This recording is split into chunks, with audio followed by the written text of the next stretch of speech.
Las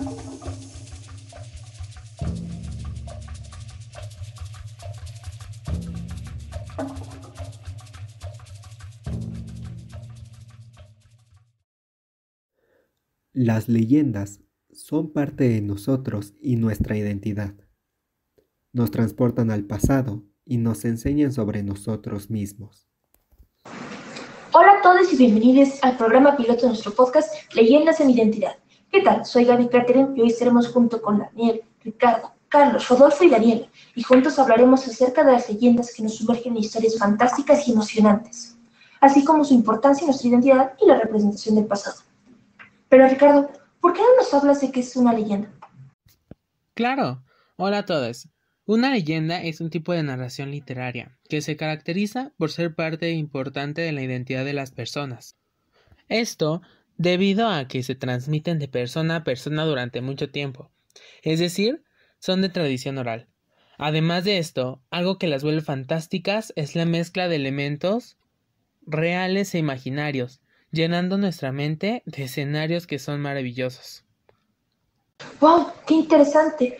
Pero para saber un poco más acerca, Carlos, cuéntanos acerca de las leyendas y su importancia en las culturas. Claro que sí, Gaby. Pues miren, las leyendas tienen una gran importancia en nuestra sociedad y sobre todo en las diferentes culturas debido a que una de sus principales características es que se desarrollan en un contexto geográfico y temporal específico. Es decir, el ambiente es una parte muy importante de las leyendas. De la misma manera, las leyendas también tienen elementos afines al lugar en el que se cuentan. Por todo esto, es que las leyendas son una parte súper importante sobre nuestra cultura. Entiendo, las leyendas son un reflejo del lugar en que se originan y es por eso que tienen tanta importancia para nosotros, ya que podríamos decir que es parte de nuestra identidad, además de nuestra cultura. Pero aún no me queda claro cuáles son las características de una leyenda. ¿Qué me dices de eso, Rodolfo? Bueno, Gaby, déjame decirte que nuestros compañeros ya hablaron de algunas de las características más representativas de las leyendas. El hecho de que sean de tradición oral es un elemento clave para los poemas, pues así se mantienen por mucho tiempo. Esto a su vez los vuelve anónimos. También el hecho de que representen a una cultura específica es muy importante para la representación. Sin embargo, las leyendas tienen también otros elementos como el hecho de que tienen representaciones de arquetipos, es decir, representan personajes como el héroe, el villano o la sabia. También muchas veces parten de hechos históricos específicos. También incluyen elementos de folclore. Por ejemplo, en el caso de México pueden tener chamanes, emperadores y guerreros azteca, etc. Y finalmente tienen elementos reales y ficticios, cosa que resulta en historias mágicas. Vaya, sí que son bastantes características. Entonces podemos concluir que las leyendas están llenas de diferentes cualidades y elementos que a veces ni siquiera los imaginamos, pero que unidas le dan la narrativa perfecta. Igualmente te envuelven en el ambiente en que se desarrolla. Muy bien, querido público, tomaremos un pequeño receso, pero al regresar tendremos a Pau, que nos hablará de los tipos de leyendas. En un momento regresamos. Mientras, prepárense una buena botana, porque después de esta pausa les traeremos también una leyenda que les pondrá la piel de gallina.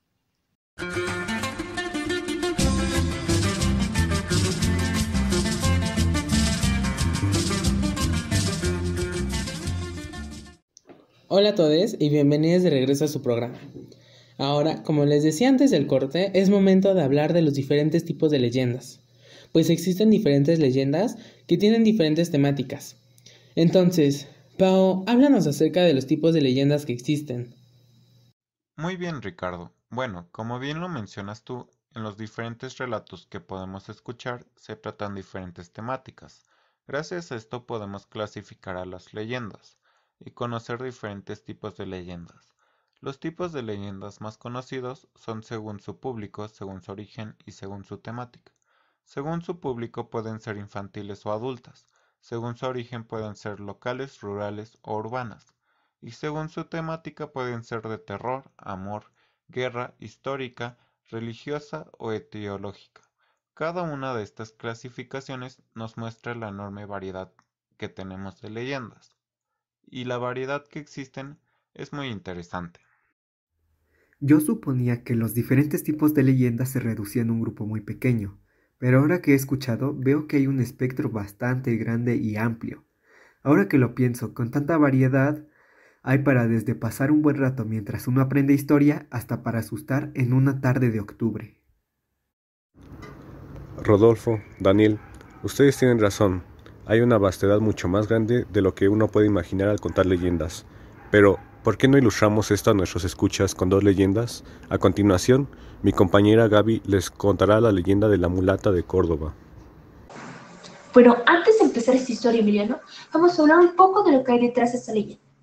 Esta se sitúa en Veracruz en la época virreinal. En ese entonces éramos una colonia de España. Es por esto que también en Nueva España existía la Santa Inquisición, lo que sería el Tribunal del Santo Oficio. Pero, a pesar de lo que uno supondría, durante los 3 siglos solo hubo 43 condenados a muerte en la hoguera, de las 300 personas juzgadas durante esos años. Además que la iglesia no los mataba directamente, sino que ponían a los prisioneros en manos de la autoridad civil para después ser ejecutados. Aunque esto no quita el sabor amargo que uno puede tener al tan solo pensar que una persona es asesinada por simplemente ser considerado hereje, que podría consistir en negar la dogma de fe, la idolatría, la solicitación que podría consistir en pedir favores sexuales durante la confesión, o las prácticas de magia o hechicería.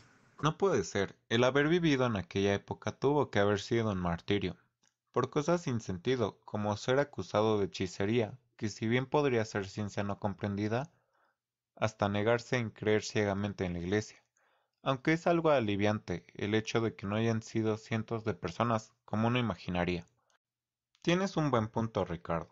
Y bueno, como hemos mencionado, las leyendas son un espejo del ambiente en que se vivía. Es por eso que varias de las leyendas de la época virreinal tratan o hablan de la región al ocupar un gran lugar en la vida de aquella época. Bueno, sin más preámbulos, empecemos con esta historia. Adelante, Gaby. A lo mejor tiene relación en que a pesar de que se bautizó a la población indígena, no podían ser enjuiciados por la iglesia. Pero en cuanto a la demás población de la Nueva España, sí, inclusive mestizos, mulatos, etc. Gracias, Pau. Bueno, esta historia comienza así.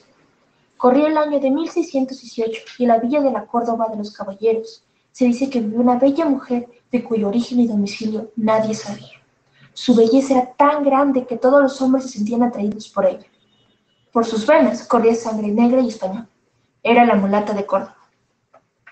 Dicen que era muy entendida en las artes de la medicina, que conjuraba tormentas y predecía eclipses y temblores. Las pestes y enfermedades mortales ella las curaba solo con hierbas. La gente incrédula y supersticiosa afirmaba que la mulata tenía un pacto con el diablo, que tenía poderes mágicos y que podía estar en 2 lugares al mismo tiempo. La Santa Inquisición no tardó en apresarla y enviarla al presidio de San Juan de Ulúa acusada de brujería. Un día le solicitó a un carcelero que le consiguiera un trozo de carbón. Se dice que la mulata dibujó en el carbón en húmedos y oscuros muros de su celda un barco con grandes y velas blancas desplegadas al viento. Y dando un salto, subió a la nave y desapareció.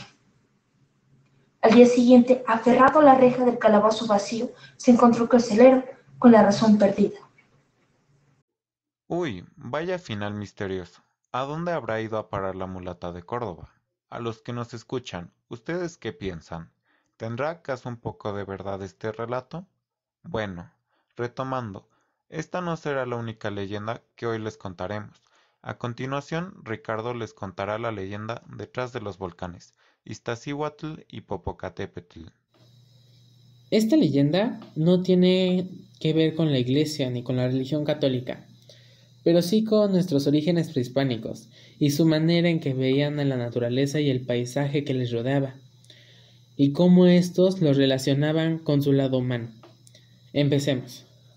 Dice una leyenda antigua que los volcanes Popocatépetl e Iztaccíhuatl, de los más altos de México, representan a una doncella y a un joven guerrero tlaxcaltecas. Iztaccíhuatl era la princesa más bella y se enamoró del guerrero Popocatépetl, uno de los más valientes de su pueblo.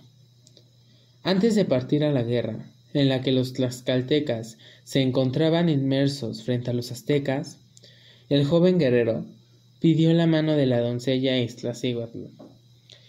El cacique le concedió su deseo, a cambio de que volviera sano y salvo del conflicto. Mientras Iztaccíhuatl esperaba el regreso de su amado, un rival de Popocatépetl engañó a la joven y le dijo que el muchacho había fallecido en guerra. Entonces la princesa murió de tristeza en poco tiempo. Cuando Popocatépetl regresó, victorioso del combate, recibió la mala noticia.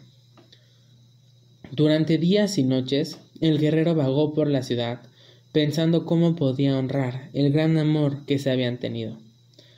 Así fue como ordenó construir una gran tumba bajo el sol amontonado, 10 cerros para levantar una enorme montaña. Entonces tomó el cuerpo de la princesa y la recostó en la cima de la montaña. Allí la besó por última vez, para que después, con una antorcha humeante en la mano, arrodillarse a velar por su sueño eternamente. Desde entonces permanecen juntos, uno frente a otro, y con el tiempo la nieve cubrió sus cuerpos, convirtiéndolos en 2 enormes volcanes. Gracias, Ricardo. Esta leyenda, mientras la escuchamos, podemos notar que une varias temáticas. Por un lado, tenemos el amor entre Popocatépetl e Iztaccíhuatl, pero por otro lado, tenemos el tema de la guerra, los tlaxcaltecas en una batalla contra los aztecas. Pero incluso podemos decir que toca también la historia prehispánica de nosotros, ya que habla del pueblo tlaxcalteca y el azteca, ambos en constante conflicto ya que los mexicas les servían para obtener ofrendas humanas para su dios Huitzilopochtli. Exacto, Daniel, has dado en el clavo. Si bien uno de los objetivos de narrar estas leyendas era para que quienes nos escuchan quedaran sumergidos en estas interesantes historias, también era para ejemplificar lo que hemos estado hablando en torno a este tipo de narraciones. Sí, al igual que resaltar el papel que juegan en nuestra cultura y cómo éstas forman parte de la identidad de nuestro país, mediante diferentes enfoques. Con esto hemos concluido este episodio de nuestro podcast piloto. Yo soy Emiliano. Yo soy Ricardo. Yo soy Gaby. Y nosotros no somos los Backchurch. Y nosotros no somos somos los leyendas de Backchurch. mi identidad. Somos leyendas Si de te mi gustó identidad. nuestro Si te podcast, gustó nuestro podcast, comparte. Esperamos hayan aprendido muchísimo de las leyendas y hayan disfrutado de nuestro podcast. Nosotros somos presentados por la Escuela Nacional Autónoma de México, Escuela Nacional Preparatoria Plantel 6, Antonio Caso. El equipo fue integrado por Alejo Orozco, Daniel Yair, Benítez Martínez, Gabriela Caterín, Blanquet Méndez Luis Ricardo, García Mojica Carlos Emiliano, Morales Guzmán Rodolfo y Pérez López Paola Daniela. Nosotros pertenecemos al grupo 664 y esperamos haya sido de su agrado. Hasta luego.